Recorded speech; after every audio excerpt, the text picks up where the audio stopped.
إن الحمد لله نحمده ونستعينه ونستغفره ونعوذ بالله من شرور أنفسنا وسيئات أعمالنا. من يهده الله فلا مضل له ومن يضلل فلا هادي له. وأشهد أن لا إله إلا الله وحده لا شريك له وأشهد أن محمدا عبده ورسوله. أما بعد فإن خير الحديث كتاب الله وخير الهدي هدي محمد صلى الله عليه وسلم وشر الأمور محدثاتها وكل محدثة بدعة وكل بدعة ضلالة في النار. فأعوذ بالله السميع العليم من الشيطان الرجيم. بسم الله الرحمن الرحيم. يا أيها الذين آمنوا اتقوا الله حق تقاته ولا تموتن إلا وأنتم مسلمون. يا أيها الناس اتقوا ربكم الذي خلقكم من نفس واحدة وخلق منها زوجها وبث منهما رجالا كثيرا ونساء واتقوا الله الذي تساءلون به والأرحام إن الله كان عليكم رقيبا. يا أيها الذين آمنوا اتقوا الله وقولوا قولا سديدا يصلح لكم أعمالكم ويغفر لكم ذنوبكم ومن يطع الله ورسوله فقد فاز فوزا عظيما. أما بعد فقد قال الله تبارك وتعالى في كلامه المجيد: أعوذ بالله السميع العليم من الشيطان الرجيم. بسم الله الرحمن الرحيم. قال الله تبارك وتعالى في كلامه المجيد: قد أفلح من زكاها وقد خاب من دساها. وقال النبي صلى الله عليه وآله وسلم: اللهم آت نفسي تقواها وزكها أنت خير من زكاها. رب اشرح لي صدري ويسر لي أمري واحلل عقدة من لساني يفقهوا قولي. رب زدني علما رب زدني علما رب زدني علما رب يسر ولا تعسر وتمم بالخير. میرے پیارے دوستوں، بھائیوں، یہ مجلس انتہائی پاکیزہ مجلس ہے اور دنیا کا سب سے بڑا کام آپ انجام دے رہے ہیں۔ دنیا کے اندر اس بات سے بڑھ کر کوئی اور بات نہیں ہو سکتی ہے کہ لوگوں کو اللہ اور رسول صلی اللہ علیہ وسلم کی طرف دعوت دینے کے لیے محنت کیا جائے، جد و جہد کیا جائے، کوشش کیا جائے، لوگوں کو دین سے جوڑنے کے لیے حتی الامکان ہر مسلمان کو کوشش کرنی چاہیے۔ یقیناً آپ تمام بھی مبارکبادی کے مستحق ہیں کہ اللہ کے فضل و کرم سے ہر ہفتے اس طرح کے بہترین اور خوبصورت پروگرام کا انعقاد کرتے ہیں، اور خاص مقصد آپ کا یہ ہے کہ ہمارے ساتھ ساتھ ہمارے بھائیوں کی اصلاح ہو جائے، اور یہ بہت اچھی بات ہے۔ خود قرآن کریم نے کہا: وَمَنْ أَحْسَنُ قَوْلًا مِّمَّنْ دَعَا إِلَى اللَّهِ وَعَمِلَ صَالِحًا وَقَالَ إِنَّنِي مِنَ الْمُسْلِمِينَ، کہ اس سے بہتر کس کی بات اچھی ہو سکتی ہے جو لوگوں کو اللہ اور اس رسول کی طرف دعوت دے اور کہے کہ میں مسلمانوں میں سے ہوں۔ تو اس طرح کی مجلس کا انعقاد ابھی وقت کی بہت بڑی ضرورت ہے۔ بالخصوص ذمہ دار لوگوں کو چاہیے کہ اس طرح کے اصلاحی اجلاس کا انعقاد کرتے رہا کرے۔ اللہ تعالیٰ سے ہم دعا کرتے ہیں کہ اللہ تعالیٰ اس مجلس کے اندر بھی اور جہاں کہیں پر بھی قرآن حدیث کی باتیں بیان کی جائے، ان باتوں پر ہم تمام لوگوں کو عمل کرنے کی توفیق دیں۔ میں نے آپ کے سامنے قرآن کریم کی سورہ الشمس کی آیت کریمہ پڑھی ہے: قد افلح من زکاہا۔ سورہ الشمس کی آیت نمبر 9 ہے، اور اس کے آگے کی آیت ہے وَقَدْ خَابَ مَنْ دَسَّاهَا، کہ بلا شبہ وہ فلاح پا گیا، وہ کامیاب ہو گیا جس نے اپنا تزکیہ کر لیا۔ وَقَدْ خَابَ مَنْ دَسَّاهَا، اور وہ نامراد ہو گیا، اس کا برا ہو جس نے اپنے نفس کو رسوا کر لیا۔ آیت کریمہ میں خطاب تمام لوگوں سے ذاتی طور پر کہ ہر انسان کو چاہیے کہ اپنے نفس کی اصلاح کرے، اپنے ذات کی تربیت کرے، اپنے آپ کی تربیت کرے۔ دوسروں کی اصلاح سے زیادہ کٹھن اور مشکل اپنی اصلاح کرنا ہے۔ آج کل ایسے لوگوں کی کثرت ہے، بہتات ہے، جو لوگوں کو نصیحت کرتے پھرتے ہیں، دنیا بھر کی نصیحت، واعظ، تقریر، مجلس، خطبے، طرح طرح کی چیزیں وہ کرتے رہتے ہیں، لیکن جب کہنے والے، بتانے والے ان واعظین کی زندگی میں جھانک کر دیکھیے گا تو ہم پاتے ہیں کہ ان کی زندگی میں نہ توحید ہے، ان کی زندگی میں سنت نہیں ہے، ان کے چہرے پر سنت کا نام و نشان نہیں ہے، اخلاق نہیں ہے، اپنے آپ میں گھمنڈ کرتے ہیں، تکبر کرتے ہیں، علم کی بنیاد پر، شکل کی بنیاد، اس طریقے سے بے شمار چیزوں کے اندر۔ تو ظاہر سی بات ہے ایسے واعظین اور ایسے مقررین اور ایسے نصیحت کرنے والے ناصحین کی باتیں اثر انداز نہیں ہو سکتی۔ ہم آپ کو لے چلتے ہیں رسول اللہ صلی اللہ علیہ وسلم کی سیرت پر۔ غور کیجئے رسول کریم صلی اللہ علیہ وسلم نے جب اپنے نصیحت کی ابتدا کی تھی، جب آپ نے توحید کی دعوت دی تھی، اور آپ کو اچھی طریقے سے معلوم ہے کہ آپ صفا پہاڑی پر چڑھ گئے تھے، اور چڑھنے کے بعد آپ نے سب سے پہلے لوگوں سے کیا سوال کیا تھا کہ بتاؤ لوگوں، تم لوگوں کی میرے بارے میں کیا رائے ہے، میں کیسا انسان ہوں۔ غور کیجیے گا، توحید کی دعوت دینے جا رہے ہیں، دین کی دعوت دینے جا رہے ہیں، لیکن پہلا سوال جو آپ نے پبلکلی کیا، لوگوں سے پوچھا، اپنے بارے میں پوچھا کہ میرے بارے میں تمہاری کیا رائے ہے، میں کیسا انسان ہوں، میرا اخلاق کیسا ہے، میری زندگی کیسی ہے، مجھے تم کیسا پاتے ہو۔ تمام لوگوں نے بیک زبان کہا کہ اے محمد صلی اللہ علیہ وسلم، آپ صادق ہیں، آپ امین ہیں، آپ امانت دار ہیں، آپ سچ بولنے والے ہیں۔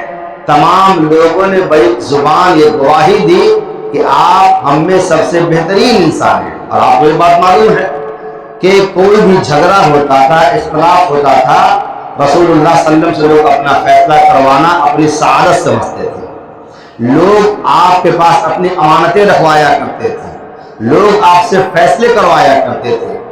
تو توحید کی دعوت سے پہلے آپ نے اپنی زندگی کو لوگوں کے سامنے پیش کیا، تو اللہ نے آپ کی باتیں برکت دی، پھر دنیا جہان جو ہے کہ آپ کی مرید ہوئی، آپ کے دیوانے ہوئے، آپ کے چاہنے والے ہوئے۔ تو معلوم کیا ہوا کہ انسان کو چاہیے کہ اپنی دوسروں کی نصیحت سے پہلے انسان اپنے ذات کی تربیت کرے، انسان اپنے آپ کی تربیت کرے۔ اس لیے کہ ہم جو بات کہتے ہیں، اگر ہمارا عمل، ہماری باتیں اس کے خلاف ہے، سننے والا یقیناً یہ اعتراض کر بیٹھتا ہے، پلٹ کر جواب دیتا ہے، پہلے آپ اپنے کو دیکھیے، اپنے آپ کو دیکھیے، اپنے گھر کو دیکھیے۔ لہذا آپ پائیں گے، آپ غور کیجئے، کتنے سارے مقررین ہیں، ہزاروں نہیں لاکھوں میں ہیں، اتنے ہی لوگ اگر اسلام کے توحید کی سختی سے پابند ہو جاتے، اور کما حقہ اسلام جو جس چیز کی دعوت دیتا ہے، جس چیز کی تعلیم دیتا ہے، اس سے اپنے آپ کو مزین کر لیتے، تو یقیناً ہندوستان کی حالت، دنیا کی حالت، ہمارے شہر کی حالت بالکل الگ ہوتی۔ آج حالت یہ ہے کہ لوگ اپنی اصلاح نہیں کرتے ہیں، لوگ چاہتے اگلا اصلاح کرے، اور حالت یہاں مسلم کا معاملہ یہ ہے کہ آپ نے اپنے بارے میں لوگوں سے پوچھا، لوگوں نے کہا کہ ماشاءاللہ آپ بڑے سچے ہیں، ایماندار، لیکن آج کسی مقرر کے بارے میں جب آپ اس سے پوچھیے گا کہ بھائی فلاں کو کیسے پاتے ہو، کسی واعظ کے بارے میں، کسی مقرر کے بارے میں، اس میں ہم بھی شامل ہیں، اپنے کو انکلوڈ کر کے ہم یہ بات کہہ رہے ہیں، لہذا کہے گا یہ کہتے کچھ ہے، کرتے کچھ ہے، بتاتے کچھ ہے، زندگی کچھ ہے، یہ کہتے کچھ ہے، ان کا عمل کچھ ہے۔ اس طریقے سے لہذا میرے بھائیوں دعوت کے میدان میں توحید کی دعوت دینے کے فیلڈ میں سب سے زیادہ ضروری بات ہے، ضروری چیز ہے کہ انسان دوسروں کی نصیحت سے پہلے انسان اپنے آپ کی نصیحت کرے، اپنے آپ کو نصیحت کرے، انسان اپنے آپ کو سنوارے۔ قرآن کیا کہتا ہے؟ قد افلح من زکاہا، بلا شبہ وہ کامیاب و کامران ہو گیا جس نے اپنے آپ کو سنوار لیا، جس نے اپنے نفس کا تزکیہ کر لیا۔ معلوم یہ ہوا کامیابی کی ضمانت یہ ہے، کامیابی کی گارنٹی یہ ہے، ضمانت یہ ہے کہ انسان اپنے آپ کو سدھار لے، اپنے نفس کی اصلاح کر لے۔ وقد خاب من دساہا، اور بلا شبہ وہ نامراد ہو گیا، وہ ناکام ہو گیا جس نے اپنے نفس کا برا کر لیا، جس نے اپنے نفس کی تذلیل کر لی۔ تو معلوم ہی ہوا کامیابی اگر پانا چاہتے ہیں، حقیقی کامیابی اگر پانا چاہتے ہیں تو میرے بھائیوں اپنے نفس کی اصلاح کیجیے، اپنے ذات کی اصلاح کیجیے۔ ہر کوئی آدمی کہ آپ کی توحید ایسی ہو کہ بے مثال ہو، لوگ کہیں کہ توحید فلاں کی طرف ہے، توحید میں کتنا پکا ہے، آپ سنت کے اتنے پابند ہو کہ لوگ آپ کو دیکھ کر کے لوگ اپنے بچوں کو، اپنے ماتحت لوگوں کو آپ کی مثال پیش کریں کہ سنت کی ایسے پابندی کی جاتی ہے۔ آپ نماز کے اتنے پابند ہو کہ لوگ آپ کو مثال دیں، فلاں لڑکا، فلاں انسان، فلاں آدمی کتنا نمازی ہے۔ آپ قرآن و حدیث کے اتنے چاہنے والے ہو تو لوگ آپ کی مثالیں پیش کریں۔ یہ بات سمجھ رہے ہیں کہ اس طرح زندگی گزار، ایسے رہا کرو کہ کرے لوگ آرزو، اور ایسی چلن چلو کہ زمانہ مثال دے، ایسی چلن چلو کہ زمانہ مثال دے۔ لہذا ہم اپنے آپ کو بطور آئیڈیل لوگوں کے سامنے پیش کرنے کی کوشش کریں انشاءاللہ۔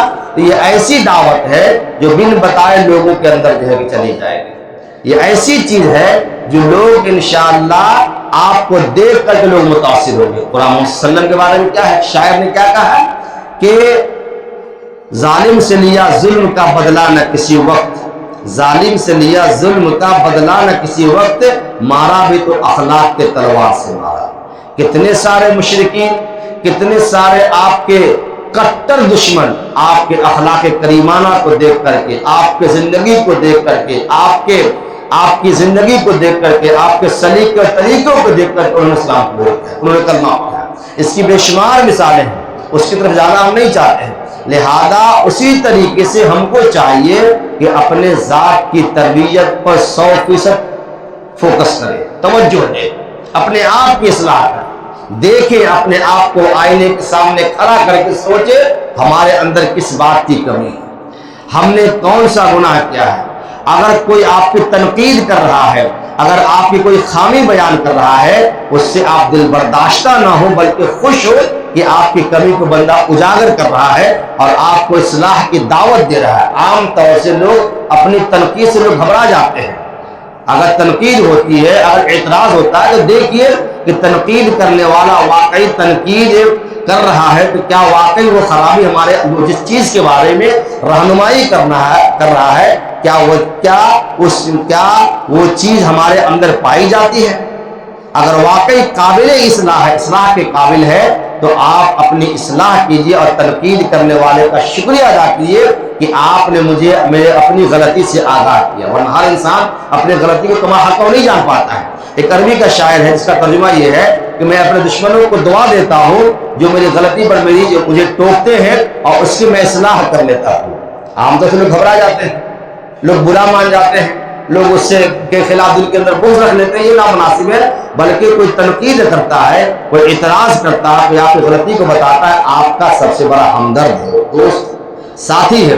ورنہ چاپلوس کی پہچان یہ ہے آپ کی ہر اچھائی میں بھی ہاں کرے گا، ہر برائی میں بھی ہاں کرے گا، اس کو آپ سے اپنا مقصد حاصل کرنا، لہذا آپ کے ہر حرام کام میں، ہر برے کام میں، ہر جو ہے کہ غلط کام میں بھی آپ کو شاباشی دے گا، آپ کو اچھا کہے گا، توڑ مروڑ کر جو ہے اس بات کو صحیح پیش کرنے کی کوشش کرے گا۔ لیکن عقل مند وہ ہے ایسے چاپلوسوں سے بچ کر رہے۔ چاپلوسوں سے اسلام کا بہت بڑا نقصان ہوا، خود انسان کا بھی بہت بڑا نقصان ہوتا ہے۔ لہذا ہمیشہ اس بات کو ذہن میں رکھیں۔ قرآن کریم پر غور کیجیے، قرآن کریم اس بات کے لیے کیا کہا؟ یا ایھا الذین آمنوا قوا انفسکم واہلیکم۔ قرآن کی مشہور آیت کریمہ ہے، آپ تمام لوگوں کو قرآن کریم کی آیت کریمہ یاد ہے۔ ترجمہ کیا ہے اے ایمان والو بچاؤ اپنے آپ کو، پہلے اپنے آپ کو، قو انفسکم، بچاؤ اپنے آپ کو۔ تو قرآن نے سب سے پہلے ہم کو اپنے نفس کی اصلاح کرنے کی دعوت دی۔ قو انفسکم، اپنے آپ کو بچا لو، کیا چیز سے؟ جہنم سے بچا لو۔ وَأَهْلِيكُمْ نَارًا، قُوا أَنفُسَكُمْ وَأَهْلِيكُمْ نَارًا، اپنے آپ کو اور اپنے اہل و عیال کو جہنم کی آگ سے بچا لو جس کا ایندھن انسان اور پتھر ہونے والے ہیں۔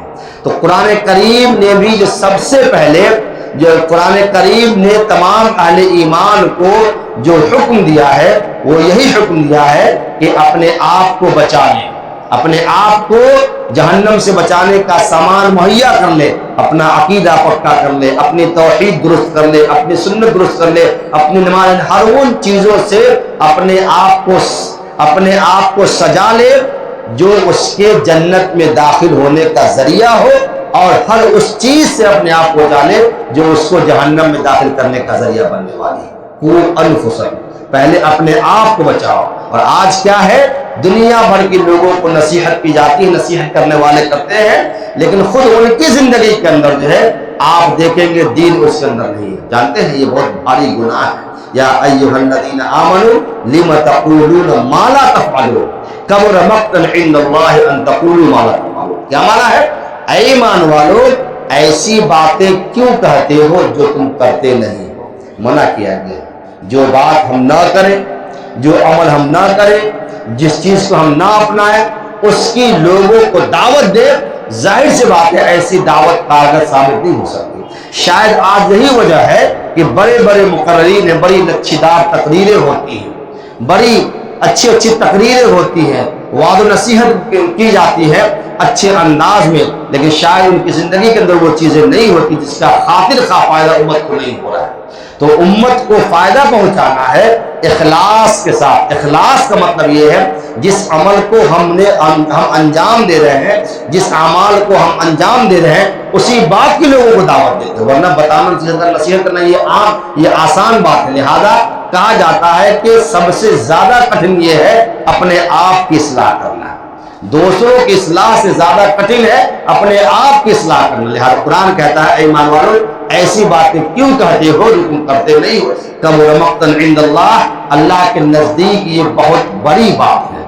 ان تقولوا ما تفعلون، کہ ایسی باتیں کہو جو تم کرتے نہیں ہو، ہے نا۔ اس میں ہم تمام لوگوں کی نصیحت دعوت میرے بھائیوں کہ جس کام سے ہم جڑے ہوئے ہیں دنیا کا سب سے عظیم الشان کام ہم انجام دے رہے ہیں، سب سے بڑا کام انجام دے رہے ہیں۔ دنیا میں اس سے بڑھ کر کوئی اور بات ہو ہی نہیں سکتی۔ لہذا جب اتنے بڑے کام کو آپ انجام دے رہے ہیں تو ہم کو اس کی تیاری کرنی ہوگی، ہم کو اس کے لیے تیار ہونا پڑے گا، ہم کو اس کے لیے اس راہ کے اندر جن جن چیزوں سے واسطہ پڑنے والا ہے ان چیزوں کو اپنی زندگی میں داخل کرنا ہوگا۔ ہمیں اپنے عقیدے کو مکمل طور سے درست کرنا ہوگا، عقیدے کو پڑھنا ہوگا، عقیدے کو سمجھنا ہوگا، شرک کو پڑھنا ہوگا، شرک کو سمجھنا ہوگا، توحید کو مکمل طریقے سے پڑھنا ہوگا، اللہ کی صفات کو، اللہ کی ربوبیت کو، اللہ کی وحدانیت کو، اللہ کے اسماء و صفات کو گہرائی کے ساتھ اس کو مطالعہ کرنے کی ہم پر ذمہ داری ہے۔ اس لیے کہ ہم لوگوں کو اس کی دعوت دے رہے ہیں، لوگوں کو اس بات کی طرف بلا رہے ہیں جس چیز کو ہم اپنا رہے ہیں۔ لہذا اخلاص یہی ہے کہ ہم نے وہ ان چیزوں کو اپنایا ہوا جس کے لوگوں کو دعوت دے رہے ہیں۔ لیکن آج کیا ہے کہ ہم مطالعہ کرتے نہیں ہیں، ہم نماز پڑھتے نہیں ہیں، ہمارے اخلاق بہتر نہیں ہیں، ہمارے چہروں پر سنت نبوی کے سنت کا نام و نشان نہیں ہے، ہمارے طور طریقے، ہمارے کپڑے، ہمارے عادات، ہماری بول چال، ہماری بیٹھک یہ تمام غیر شرعی ہے۔ لہذا اگلوں کو، آگے کے لوگوں کو، جنتا کو، عوام کو، پبلک کو ہم متاثر نہیں کر سکتے ہیں۔ انسان متاثر اسی وقت ہوتا ہے جب خود انسان، جو کہنے والا انسان ان چیزوں کو اپنا رہا ہوتا ہے۔ آج اکثر و بیشتر لوگ فجر کی نماز سے دور ہیں، نمازوں کے پابند نہیں ہیں، قرآن کریم کی تلاوت زندگی کے اندر نہیں ہے، توحید کو نہیں سمجھ پا رہے ہیں، قرآن کو نہیں پڑھنا، قرآن وہ پڑھنا ان کو نہیں آتا ہے، قرآن ان کو یاد نہیں ہے، تو لوگوں کو کس خیر کی دعوت دے رہے ہیں؟ آپ کیا چیز کی دعوت دے رہے ہیں؟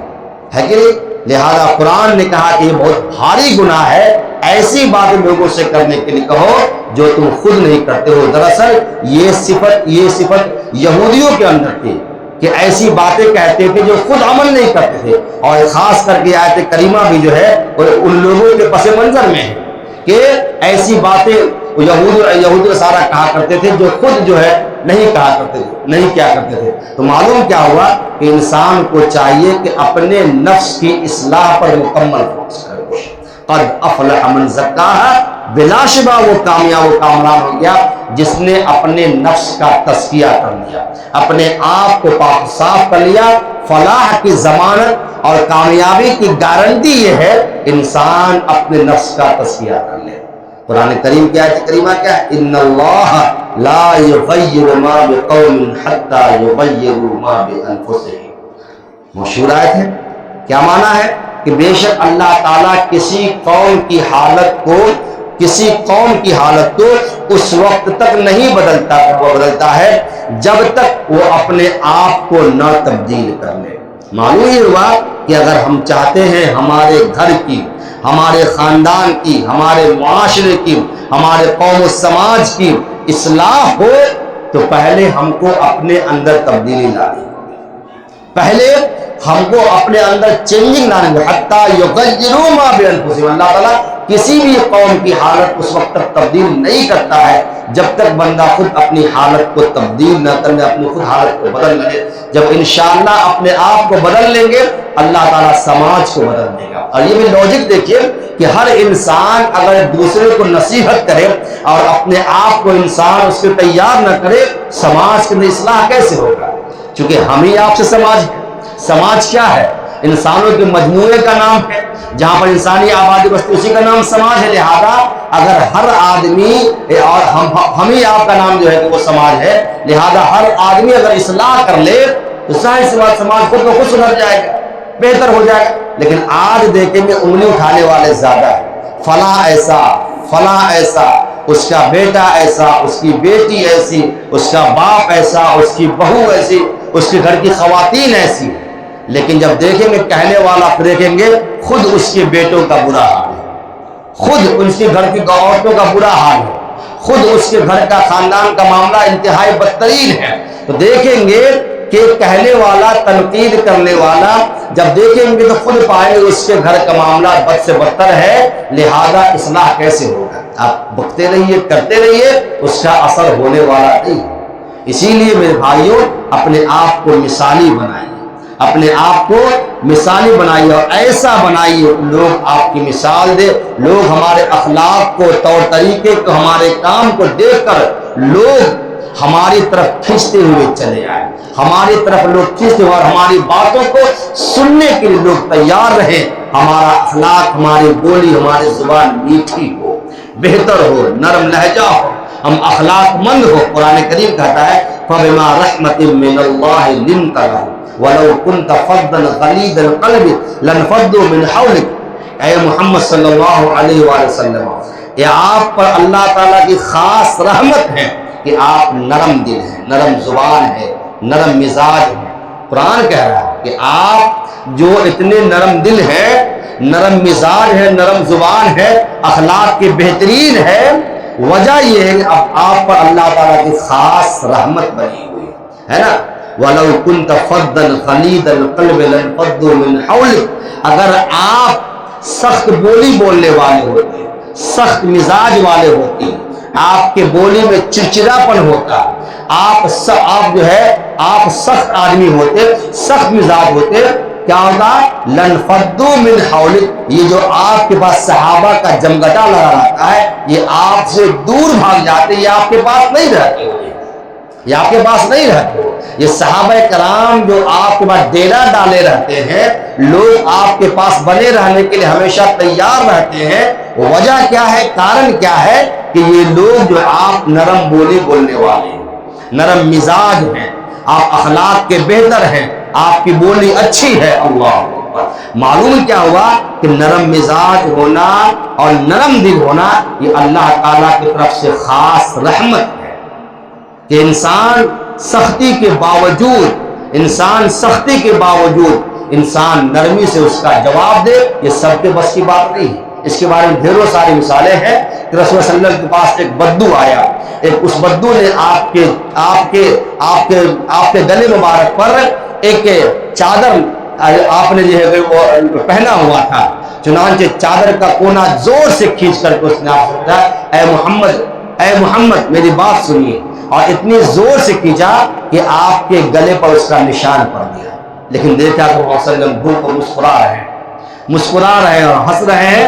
پھر آپ نے اسے نہ ڈانٹا نہ جھڑکا نہ برا بھلا کہا، بلکہ پیار سے آپ نے سمجھایا ٹھیک ہے تمہاری بات سنی جائے گی، مگر یہ تمہارا طریقہ بہتر نہیں تھا۔ کتنی بڑی بات تھی کہ آپ کوئی بات آپ کو پوچھنا ہے، سوال کرنا ہے، انسان اچھے اخلاق سے پیش آتا ہے، لیکن یہاں پر دیکھ چادر پکڑ کے ایسا کھینچا کہ آپ کے گلے پر اس کا نشان آ گیا، لیکن پھر بھی آپ نے ڈانٹ ڈپٹ نہیں کی۔ کتنے اس طرح کی بے شمار مثالیں آپ کے پاس ہیں۔ لہذا معلوم کیا ہوا میرے بھائیوں کہ اگر آپ لوگوں کو دعوت دین دینا چاہتے ہیں، لوگوں کو متاثر کرنا چاہتے ہیں، اپنی زندگی کے اندر تبدیلی لائیے، اپنے آپ کو ہتھیار سے مضبوط کیجیے۔ مراد علم کا ہتھیار، توحید کا ہتھیار، اخلاق کا ہتھیار، ان تمام چیزوں کو اپنے اندر سے پیدا کیجیے، تب جا کر کے انشاءاللہ بات بنے گی اور آپ لوگوں کو دین کی دعوت دیں گے انشاءاللہ، تو آپ کی دعوت انشاءاللہ لوگ انشاءاللہ قبول کریں گے، لوگ سنیں گے۔ کسی شاعر نے کیا خوب کہا ہے، برے موزی کو مارا نفس امارہ کو گر مارا، برے موزی کو مارا نفس امارہ کو گر مارا۔ کیا مطلب؟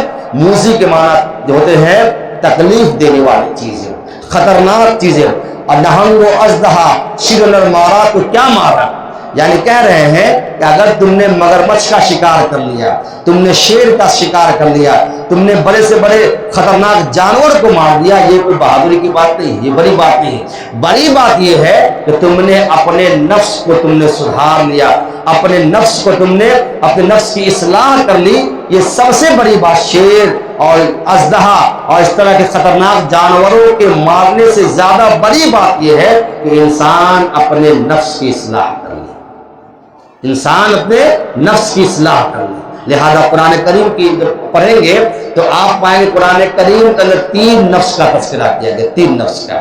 اصلاح نفس کے تعلق سے بات ہو رہی ہے، اپنے ذات کی تربیت کے تعلق سے بات ہو رہی ہے، 3 نفسوں کا تذکرہ ملتا ہے۔ پہلا نفس لوامہ، نفس امارہ۔ نفس امارہ کیا کرتا ہے؟ یہ لوگوں کو برائی کی طرف دعوت دیتا ہے، لوگوں کو گناہ کی دعوت دیتا ہے، شرک و بدعت و خرافات کی دعوت دیتا ہے۔ نفس امارہ لوگوں کو خرافات کی دعوت دیتا ہے، لہذا اس سے پناہ مانگا گیا۔ اللہ سے پناہ مانگے کہ اللہ تعالیٰ ایسے نفس سے ہم تمام لوگ مانگیں۔ دوسرا جو نفس ہے وہ نفس لوامہ، کہ انسان جب کوئی گناہ کرتا ہے، انسان جب کوئی خطا کرتا ہے تو گناہ کرنے کے بعد اس کا دل جو ہے اس کو شرم محسوس ہوتی ہے، اس کو ندامت ہوتی ہے، ہم سے آج فجر کی نماز چھوٹ گئی، ہم سے آج گناہ کا بات ہو گیا، ہم سے آج یہ گناہ ہو گیا، ہم سے یہ خطا ہو گیا، ہم سے یہ غلطی ہو گئی، ہم سے یہ جرم ہو گیا۔ اگر ایسا نفس ہمارے پاس ہے تو یقیناً ہم خوش نصیب ہیں کہ ایسا نفس ہے جو گناہ کے کرنے کے بعد ہمارے اندر احساس پیدا ہوتا ہے کہ ہم نے گناہ کر لیا ہے۔ اور تیسرا نفس مطمئنہ، کہ انسان جس کے اندر یہ چیز ہوتی ہے اس کو نیکی کرنے کے بعد اس کو سکون حاصل ہوتا ہے، اس کو اطمینان حاصل ہوتا ہے، اس کو سکون محسوس ہوتا ہے۔ لہٰذا 3 نفسوں کا تذکرہ کیا گیا، اور نفس امارہ سے انسان کو پناہ مانگتے، اس لیے انسان کو ہمیشہ برائیوں پر اکساتا رہتا ہے۔ اس لیے اپنے آپ کو چاہیے کہ اپنے ذات کی، اپنے نفس کی اصلاح کرے۔ یہ سب سے بڑی دعوت ہے اپنے آپ کے اندر، اور سب سے بڑی نصیحت ہے اپنے آپ کے لیے۔ رسول کریم صلی اللہ علیہ وآلہ وسلم ایک دعا آپ برابر کیا کرتے تھے، بڑا غور کیجیے، صحیح مسلم کی روایت ہے، آپ فرماتے تھے اللہم آت نفسہ تقواہ، اللہ اے اللہ میرے نفس کو، میری جان کو تقوی سے مزین فرما دے، میرے جان کو اللہ تقوی سے مزین کر دیے۔ ذرا یہ بتائیے رسول کریم صلی اللہ علیہ وسلم سے بڑھ کر بھی دنیا کے اندر کوئی متقی انسان ہو سکتا ہے یا ہوگا؟ انسان تصور نہیں کر سکتا۔ آپ تو آئیڈیل، آپ نمونہ ہے، پھر بھی اللہ تعالیٰ سے دعا کر رہے ہیں اللہم آت نفسی تقواہا، اے اللہ مجھے مجھے میرے اندر میری جان کی میرے نفس کے اللہ کے اندر تقوی پیدا فرما دیجیے۔ اس سے بڑی بات اور کیا ہو سکتی ہے؟ اس سے بڑی برکت مثال اور کیا ہو سکتی ہے؟ وَزَكَّهَا أَنْتَ خَيْرَ مَنْ زَكَّاهَا، اور اے اللہ میرے نفس کو گناہوں کی گندگیوں سے پاک و صاف فرما دیے۔ أَنْتَ وَلِيُّهَا وَمَوْلَاهَا، اور اے اللہ تو ہی ہمارے نفس کا، اے اللہ تو ہی مالک ہے، تو ہی مددگار ہے، تیری مدد کے بغیر جو ہے ہمارا نفس بہتر نہیں ہو سکتا ہے، اس کا تزکیہ اس کی صفائی نہیں ہو سکتی ہے۔ معلوم کیا ہوا؟ رسول کریم صلی اللہ علیہ وآلہ وسلم نبی ہونے کے باوجود، پیغمبر ہونے کے باوجود ہمیشہ یہ دعا کر رہے ہیں۔ کبھی ہم نے یہ دعا کیا؟ کبھی ہم بھی ایسا ہم کو اگر 5 وقت کی نماز پڑھ لے، تھوڑا سا قرآن پڑھ لے، کچھ باتیں اگر ہم سیکھ جائیں تو ہم سمجھتے ہیں کہ ہم سے بہتر کوئی ہے ہی نہیں، ہم سے بہتر کوئی ہے۔ ہم نفس کے غرور میں مبتلا ہو جاتے ہیں، نفس کے غرور میں مبتلا ہو جاتے ہیں، ہم تکبر میں آ جاتے ہیں، اپنے آپ کو بڑا اچھا بڑا بہتر، دوسروں دنیا بھر کے لوگوں کو جہنمی اور اپنے آپ کو جنتی سمجھنا شروع کر دیتے ہیں۔ اور ہاں حالت یہ ہے کہ امام الانبیاء والمرسلین محمد صلی اللہ علیہ وسلم کا حال یہ ہے، آپ اللہ سے اپنے آپ کو تقوی کی دولت سے مالا مال کرنے کی توفیق، آپ توفیق مانگ رہے ہیں۔ اور آگے اسی حدیث کے اندر آگے یہ ہے، اے اللہم انی اعوذ بک من علم لا ينفع، اے اللہ میں ایسے علم سے، ایسی جانکاری سے پناہ مانگتا ہوں جس کا کوئی نفع نہ ہوتا ہو۔ ایسا علم، ایسی جانکاری جو حرام ہو، ناجائز ہو، جس کا کوئی فائدہ نہ ہو، ایسے علم سے لوگ پناہ مانگتے ہیں۔ جادو کے علم سے، سنیما کے علم سے، طرح طرح کی چیزوں کے علم سے جس کا کوئی فائدہ نہیں ہے۔ آج لوگوں کو معلوم ہے، جانکاری ہے، فلاں جو ناچنے والا کس کا بیٹا ہے، کس کی بیٹی ہے، اس کی بیوی کا نام کیا ہے، اس کے بہو کا نام کیا ہے۔ جو علم مسلمانوں کے اندر نہیں ہونا چاہیے تھا، بچے کے اندر وہ چیزیں بھری، اور جن چیزوں کا علم ہونا چاہیے تھا مسلمان کے بزرگوں کو بھی نہیں معلوم ہے۔ جی لہذا پناہ مانگا گیا کہ اے اللہ مجھے ایسے علم سے محفوظ رکھیے جس علم کا کوئی فائدہ نہ ہو۔ وَمِن قَلْبٍ لَا تَخْشَوْا، اے اللہ ایسا دل نہ دیجئے جس کے اندر تیرا ڈر نہ ہو، تیرا خوف نہ ہو۔ اے اللہ ہم بے خوف اور نڈر ہو کر زندگی گزارنے والے نہ ہو۔ دل ایسا دیجئے جس میں اللہ کا خوف ہو، اللہ کا ڈر ہو، اللہ کا تقوی ہو۔ دعا کون کر رہے ہیں؟ محمد صلی اللہ علیہ وسلم۔ کتنی بڑی بات ہے، کتنی ان سے بڑا متقی انسان دنیا کو ہوا ہے یا ہو سکتا ہے؟ وہ دعا کر رہے ہیں تو ہم کو کتنی دعا کرنی چاہیے؟ وَمِن نَفْسٍ لَا تَشْبَعُ، اللہ ایسا نفس نہ دیجیے، ایسا نفس نہ دیجیے، ایسی جان نہ بنائیے جو آسودہ نہ ہونے پائے، جو آسودہ نہ ہونے پائے۔ لہذا برابر آپ یہ وَمِن دُعَاءٍ لَا يُسْتَجَابُ لَهُ، اللہ ایسی دعا سے محفوظ رکھیے جس کو قبول نہ کیا سکے۔ بڑی پیاری دعا ہے، اس دعا کو ہم یاد کرنے اور یاد کر کے ہمیشہ اس کو پڑھا کیجیے۔ نماز کے بعد چلتے پھرتے یہ دعا پڑھیے بھی اور اپنے گھر کے لوگوں کو سکھائیے بھی۔ بہت جامع دعا ہے، اس کا چاہیے کہ ہم جو ہے اس کا ورد کرتے رہا کریں۔ بڑی پیاری بڑی جامع دعا ہے، لہذا اس دعا سے، اس حدیث سے معلوم یہ ہوا کہ انسان کو اپنے نفس کو مزین کرنے، کس چیز سے مزین کرنے؟ علم سے، توحید سے، سنت سے، اخلاق سے، ان سب تمام چیزوں سے مزین کرنے کی ہمیشہ انسان کو اللہ تعالیٰ سے دعا کرتے رہنا چاہیے، ہے کہ نہیں؟ وَمِن قَلْبٍ لَا تَشْبَعُ، اللہ ایسا دل نہ دیجیے جو آسودہ نہ ہو، جو تیرا شکر گزار نہ ہو۔ اور رسول اللہ صلی اللہ علیہ وسلم ہمیشہ دعا کرتے رب اجعلنی لک ذکارا لک شکارا لک رہابا، اے اللہ ہمیشہ، اے اللہ تو مجھے اپنا شکر گزار بندہ بنائے۔ کیسے اپنے آپ کو ترغیب کر رہے ہیں؟ ذرا گہرائی سے غور کیجیے گا، یقیناً آپ کے آنکھوں میں آنسو آ جائیں گے۔ رسول اللہ صلی اللہ علیہ وسلم سے بڑھ کر دنیا کا کون انسان شکر گزار ہو سکتا ہے؟ کوئی نہیں ہو سکتا ہے۔ اور محمد صلی اللہ علیہ وسلم سے بڑھ کر دنیا کا کون انسان ذکر کرنے والا ہو سکتا ہے؟ لَكَ ذَكَّارًا، اے اللہ مجھے اپنا ذکر کرنے والا بنا دے، یہ ہو سکتا ہے۔ اور آپ فرمائیں اے اللہ مجھے اپنے سے ڈر رکھنے والا بنا دے، رب اجعلنی لَكَ شَكَّارًا لَكَ ذَكَّارًا لَكَ رَهَّابًا۔ یہ پیاری سی دعا ہے، ایک لائن کی دعا ہے کہ اے اللہ مجھے اپنا شکر گزار بنائے رکھیے، اپنے سے ڈرنے والا بنائے رکھیے، اپنا ذکر کرنے والا بنائے رکھیے۔ اور رسول صلی اللہ علیہ وسلم کے بارے میں حدیث یہ ہے کہ کان رسول اللہ صلی اللہ علیہ وسلم یذکر اللہ علی کل احیانہ، کہ محمد صلی اللہ علیہ وسلم عام طور سے ہر وقت اللہ تعالیٰ کا ذکر فرماتے رہتے تھے، اس کے باوجود بھی یہ دعا کر رہے ہیں کہ اللہ مجھے اپنا ذکر کرنے والا بنائے رکھیے۔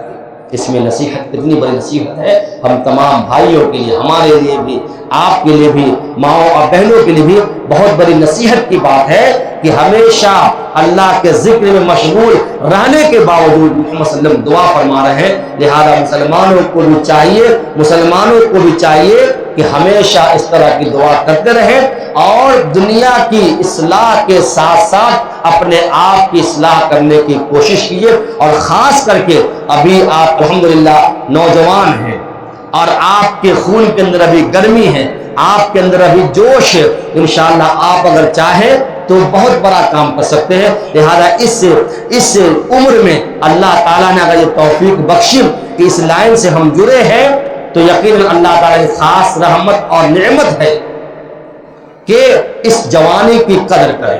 خصوصاً جوانی میں انسان بہت جاتا ہے، گناہ ہو جاتا ہے، اس لیے کہ حدیث کے الفاظ، صحیح ترمذی کے الفاظ ہے کہ اللہ تعالیٰ بندوں سے جو 5 سوال کرے گا، ان 5 سوال میں ایک 2 سوال یہ بھی ہے وَعَنْ عُمْرِهِ فِيمَا أَفْنَاهُ، اللہ پوچھے گا اپنی عمر کو کہاں گزارا تھا، کہاں بتایا تھا۔ ایک لمحے کا سوال ہوگا۔ عمر کے اندر تو جوانی بھی آتی ہے، بڑھاپا بھی آتا ہے، لیکن آگے ہے وَعَنْ شَبَابِهِ فِيمَا أَفْنَاهُ، اور یہ بتاؤ خاص کر جوانی کے ایام کہاں گزارے۔ جب عمر کی بات ہو رہی، عمر میں جوانی بھی آ گئی، بڑھاپا بھی آ گئے، لیکن بطور خاص اسپیشل جوانی کے بارے میں خاص اللہ پوچھے گا تم نے اپنے جوانی کے دنوں کو کن کاموں میں، کن چیزوں میں بتایا تھا۔ آج مسلمانوں کی اکثریت کن چیزوں میں گزار رہی ہے؟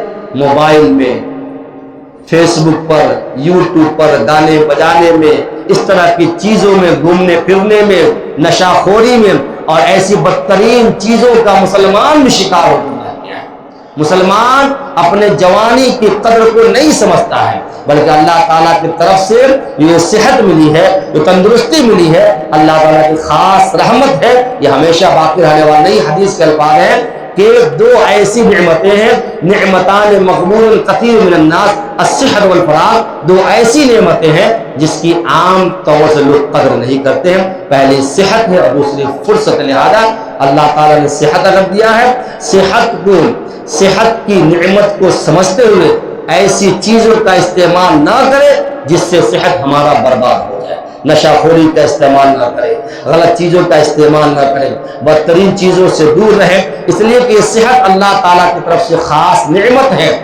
اور اسی طریقے سے اللہ نے فرصت کے لمحات اگر میسر فرمائے میرے بھائیوں تو اپنے ذات کی اصلاح میں یہ بھی چیز داخل ہے، اور فرصت کے لمحات کو غنیمت سمجھیے، ایک نعمت سمجھیے، سعادت سمجھیے، اس لیے کہ فرصت کے لمحات میں جو بھی اعمال انجام دیں گے اس کے بارے میں قرآن کریم کی آیت کریمہ ہے کُلُوا وَاشْرَبُوا هَنِيئًا بِمَا أَسْلَفْتُمْ فِي الْأَيَّامِ الْخَالِيَةِ، کہ لوگوں کھاؤ اور پیو ان ایام کے بدلے، ان فرصت کے ایام کے بدلے، ان فرصت کے دنوں کے بدلے جس میں تم نیک کام کیا کرتے ہیں۔ لہذا فرصت کے اوقات میں اگر اللہ نے میسر فرمایا، لہذا اس کو اپنی ذات کی تربیت کرنے کے لیے اس کا استعمال کیجیے۔ ہمیشہ اپنا محاسبہ کرتے رہیے، اپنا جائزہ لیتے رہیے۔ رات میں جب سوئیے تو غور کیجیے آج ہم نے کون سا اچھا کام کیا ہے، ہم نے کون سا برا کام کیا ہے۔ اگر ہم سے کچھ خطا ہو گئی ہو، ہم سے گناہ ہو گیا ہو، اللہ تعالیٰ سے معافی مانگے اور اپنی ذات کی تربیت پر ہمیشہ دھیان دیں، اپنے آپ کی اصلاح کریں۔ انشاءاللہ اگر آپ اپنی اصلاح کریں گے تو انشاءاللہ غائبانہ طریقے سے آپ کے اخلاق کو دیکھ کر، ہمارے اخلاق کو دیکھ کر، ہماری زندگی کو دیکھ کر لوگ انشاءاللہ متاثر ہوں گے، اور انشاءاللہ وہ بھی جو ہے کہ آپ کے رنگ میں رہنے کی کوشش کریں گے۔ اللہ تعالیٰ سے دعا ہے کہ تمام مسلمان بھائیوں کو دوسروں کی نصیحت کے ساتھ ساتھ اپنے آپ کو نصیحت کرنے، دوسروں کی اصلاح کے ساتھ ساتھ اپنے آپ کی اصلاح کرنے کی توفیق عنایت فرما دے۔ اللہ ہم تمام لوگوں کو اپنے نفس کو برے کاموں میں لگانے اور برائیوں میں ملوث کرنے سے محفوظ رکھے۔ اللہ ہم تمام لوگوں کو اپنے نفس کا تزکیہ کرنے، اپنے نفس کو پاک و صاف کرنے اور اپنے آپ کو برائی، گندگی، گناہوں، شرک، بدعت و خرافات سے بچا کر توحید سنت کا علمبردار بنائے۔ اور اللہ ہم تمام لوگ قرآن و حدیث کے سنہری اور پیاری تعلیمات سے اپنے آپ کو، اپنی ذات کو، اپنے نفس کو مزین کرنے کی توفیق عنایت فرما دے۔ ما علینا الا البلاغ المبین۔ السلام علیکم ورحمۃ اللہ وبرکاتہ۔ ایک سوال ہے، قرآن کی آیت جو ہے سورہ عنکبوت کی، ان الصلاۃ تنہی عن الفحشاء والمنکر، بے شک نماز بے حیائی اور برائی سے روکتا ہے، اس آیت میں سے حکم ہے یا دعویٰ ہے؟ مطلب کہ کنفرمیشن ہے کہ برائی سے بچ ہی جائے گا یا پھر یہ حکم ہے؟ بے شک قرآن کریم جاتا ہے، بے شک نماز انسان کو بے حیائی بندر کاموں سے روکتی ہے، یہ قرآن کا دعویٰ ہے، یہ چیلنج ہے، یہ کنفرم ہے۔ قرآن برابر اس پر ان لگا ہوا ہے کہ یقیناً اگر نماز کے تمام آداب کو بجا لاتے ہوئے، نماز کے جو بھی آداب ہیں، جو بھی ڈیمانڈ ہے، ان تمام چیزوں کو بجا لاتے ہوئے اگر انسان نماز ادا کرے انشاءاللہ، یقیناً اس کے ذات سے تمام برائیاں ختم ہو جائیں گی، اور انشاءاللہ بندے کو احساس ہوگا کہ میں نماز پڑھتا ہوں، میں چوری کیسے کر سکتا ہوں، میں نماز پڑھتا ہوں، میں شراب کیسے پی سکتا ہوں، میں نماز پڑھتا ہوں، میں شرک کیسے کر سکتا ہوں۔ تو انشاءاللہ انسان اگر نماز کی عظمت کا حقیقی معنی میں اگر اس کو سمجھ جائے گا، اس کا اعتراف کر لے گا، انشاءاللہ خود بخود بے حیائیوں سے، برائیوں سے انشاءاللہ محفوظ ہو جائے گا۔ عام طور سے آپ دیکھیں گے سماجی معاشرے کے اندر جو نمازی حضرات ہیں، عام طور سے وہ چور نہیں، وہ شرابی نہیں ہے، وہ بدکار نہیں، اللہ ماشاءاللہ کچھ لوگ ہوں، اگر کچھ لوگ نماز کا ڈھونگ رچا کر کے بھی اگر بڑے بڑے گناہوں میں اگر مرتکب ہے، ملوث ہے، اس کا مطلب یہ ہے کہ انہوں نے نماز کو سمجھا نہیں ہے۔ نماز کی عظمت کو سمجھتے تو کبھی ایسا کام نہ کر۔ لہٰذا قرآن کا یہ دعویٰ ہے۔ آپ دیکھیں صحابہ کرام ہمارے سامنے مثال ہے، صحابہ کرام کی زندگی میں جب دین آیا، جب توحید آیا، جب نماز آیا تو کیا ہوا؟ صحابہ کرام میں سے کسی کے بارے میں آپ بتا سکتے ہیں کہ نمازی ہونے کے باوجود وہ چوری کرتے تھے، نعوذ باللہ، سود کھاتے تھے، بدکاری کرتے تھے، زناکاری کرتے، اس طریقے، یا کسی کے ساتھ اگر ایسا معاملہ ہوا بھی، انہوں نے فوراً اپنے گناہوں کا احساس کیا، پھر اس طریقے سے اپنے آپ گناہوں سے پاک و صاف کر لیا۔ تو ایک نمازی ہو، گناہ کبیرہ اس سے ہو سکتا ہے، لیکن گناہ کبیرہ پر بندہ برقرار نہیں رہ سکتا ہے، اس کو اپنے گناہوں کا احساس ہوگا، اللہ سے معافی تلافی کر کے گناہوں کو بخشوا لے گا۔ اس طریقے سے نماز اس کی بے حیائیوں اور منکرات سے بچنے کا ذریعہ بن جائے گا۔ لہٰذا قرآن کے دعویٰ ہے اور ایک کنفرم ہے کہ واقعی اگر نماز کو کی عظمت کو سمجھ کو ادا کی جائے انشاءاللہ، یقیناً نماز جو ہے انسان کو بے حیائی سے محفوظ کر دے گی انشاءاللہ۔